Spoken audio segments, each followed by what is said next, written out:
بیٹھتی چلی گئی. تو پھر اگر یورپ بھی گئے ہیں تو وہاں پر بھی جب انہوں نے وہ مغربی تعلیم حاصل تو کی ہے، لیکن بنیادی طور پر ان کے اندر جو شخصیت سازی کے اس دور میں ان کی شخصیت اسلامائزیشن تھی.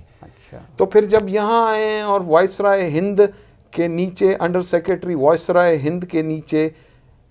کام کیا ہے 1917 میں، تو لینڈ ریونیو اور ایجوکیشن ڈپارٹمنٹ میں ان کو انہوں نے اپنا وائسرائے ہند نے انڈر سیکرٹری وائسرائے ہند رکھا. اچھا. تو پھر وہاں جب انہوں نے دیکھا انگریز کی حکومت میں کہ بھئی یہ اتنی ناانصافی مسلمان قوم کے ساتھ ہو رہی ہے اور اتنی ان کے ساتھ ایک ناروا سلوک ہو رہا ہے، تو اور ان کے خیالات اس طرف پختہ ہوتے چلے گئے کہ یہ ناانصافی، یہ زوال پرستی جو اس وقت پوری قوم پر چھائی ہوئی ہے اور ناانصافیوں کا جو شکار اس وقت ہندوستان میں مسلمان ہو رہا ہے، آخر اس کا آخر کیا، یعنی کہ صد باب مسلمانوں کی جو زبوں حالی تھی اور ان کی جو ان پر جو سختیاں تھیں اس وقت، اس کو مد نظر رکھتے ہوئے پھر ان کے خیالات میں کافی تبدیلیاں آئی ہیں. اور پھر اسی دوران انہوں نے یعنی کہ قلم بھی اٹھائی ہے، اور جو اپنی شاہراہ آفاق کتاب ہے جو 1920 میں لکھنا شروع کی اور 4 سال کے طویل عرصے میں 10 جلدوں پر محیط لکھی، جس کو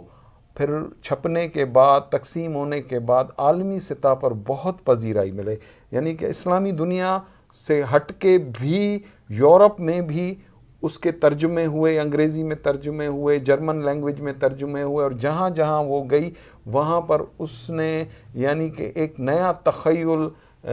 دیا اور وہ عذرو قرآن لکھی گئی. اچھا. کیونکہ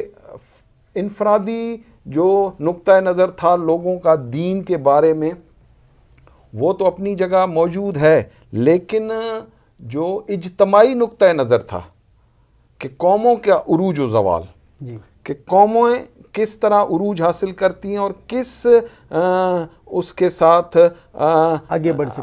بڑھ سکتی ہیں، اور کن اللہ کے حکموں سے منہ موڑنے کی سزا میں ان پر زوال کی صورت قائم ہو جاتی. تو وہ تھیم تھا. اچھا. کتاب کی جو تھیم تھی وہ یہ تھی کہ قوموں کا عروج و زوال،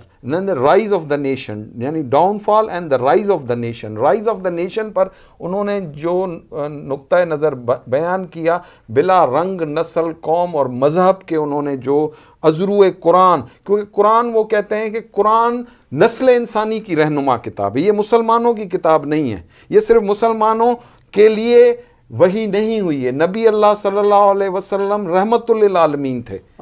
اور ان کا جو نقطہ نظر تھا اور ان کے توسط سے جو پیغام اللہ نے نسل انسانی کو دیا، پہنچایا، وہ تمام انسانیت کے لیے تھا، اور اس میں امن کا، آشتی کا، اخوت کا، بھائی چارے کا، اتحاد کا، اور قوموں کے آپس میں اتحاد کا. کیونکہ قرآن میں انہوں نے امت واحدہ کے نظریے کو اجاگر کیا ہے کہ یہ دین جو تھا یہ تمام ادیان پر غالب ہونے کے لیے آیا تھا.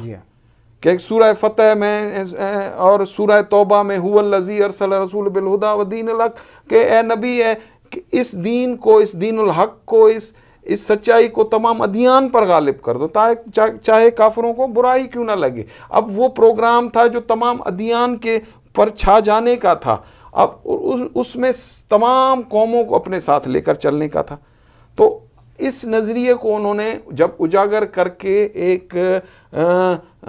عام، ایک کوزہ بند، ایک فرقہ بند